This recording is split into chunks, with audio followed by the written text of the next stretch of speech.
Karena yang awalnya kita program adalah khusus aksi bela Muslim India. Kemudian dalam 2 hari ini kita dihebohkan oleh statement Menteri Agama yang sangat menyinggung umat Islam, sangat menyakiti umat Islam.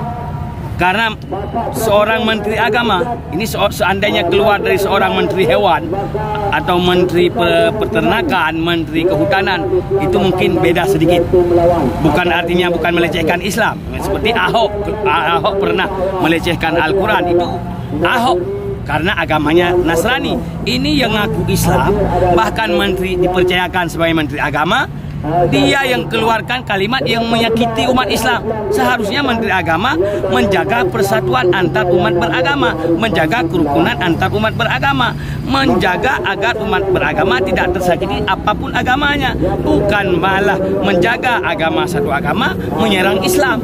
Jadi kenapa sampai kalimat keluar, azan itu yang keluar dari suara toa masjid dibandingkan dengan suara anjing yang menggonggong?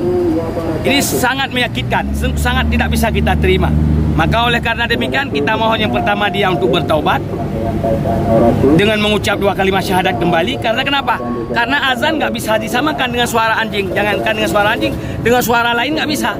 Karena azan itu kalimah Allahu Akbar, kalimah takbir. Kemudian yang kedua, azan itu kalimah asyhadu an la ilaha illallah, kalimah 2 kalimat syahadat. Kemudian kalimah hayal salah, memanggil untuk menghadap Allah. Hayal falah, menuju kemenangan dunia dan akhirat.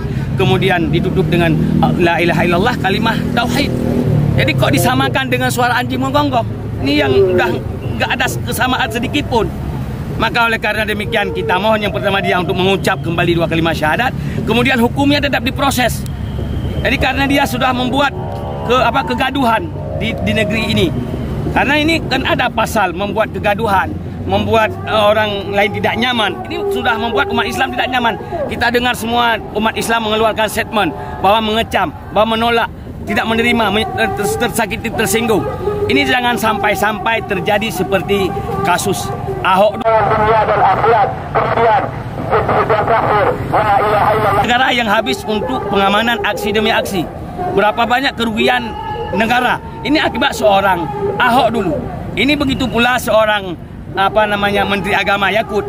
Jangan sampai dia membuat umat Islam bangkit kembali seperti Ahok, kasus Ahok dulu, sehingga terjadi aksi besar-besaran.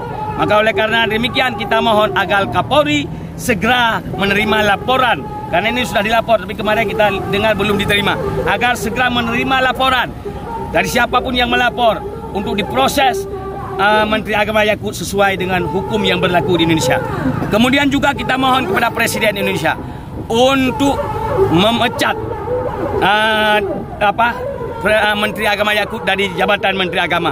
Karena bila dia membiarkan, maka kami anggap Presiden Indonesia satu nomor, 11-12 bahkan di antara Yakut dan Jokowi. Jadi jangan kami anggap sama nanti.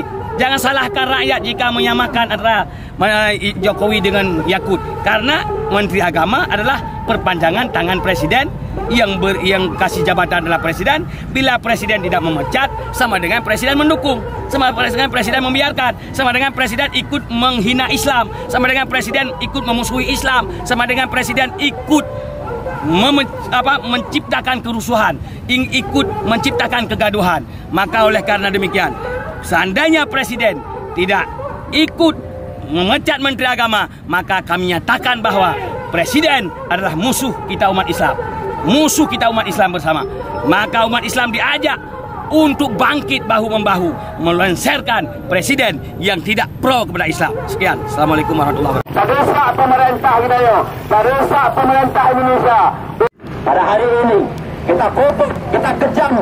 Diminta pemimpin pemerintah tidak memenuhi kemauan umat Islam, tidak membela hak-hak untuk mengingatkan pemerintah India agar tidak ada di Indonesia.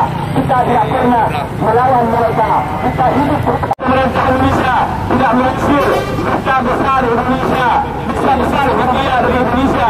Mereka yang membantai umat Islam, pemerintah Indonesia yang tidak mengecam mereka batasi Islam. Aku Ramadan Datuk Ahmad